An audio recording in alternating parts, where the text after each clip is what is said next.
అక్క ఏం పడుతున్నావు అక్క? చేపల కూర చూడు.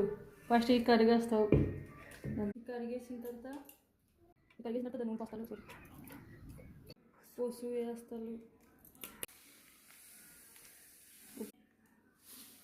కలుపుతారు, బాగా కరిపేస్తాను. నూనె ఉడికైపోయిన తర్వాత చేపలకు ఒక మొక్క వేస్తాను.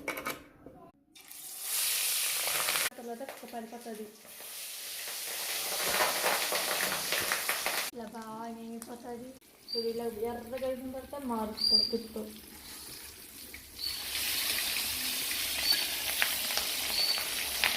టమాటా పండ్లు, ఉల్లిపాయలు, ఎల్లుల్లిపాయలు, పచ్చిమిరపకాయలు అన్నీ ఆడిస్తావు. ఇది చెంటకుండా నానేస్తావు. గ్రైండర్లు ఇలా ఆడిస్తావు. ఉల్లిపాయలు వేస్తావు, కారం పొడి, పసుపు పొడి వేస్తావు, టమాటా పొడి పేస్ట్ వేస్తావు.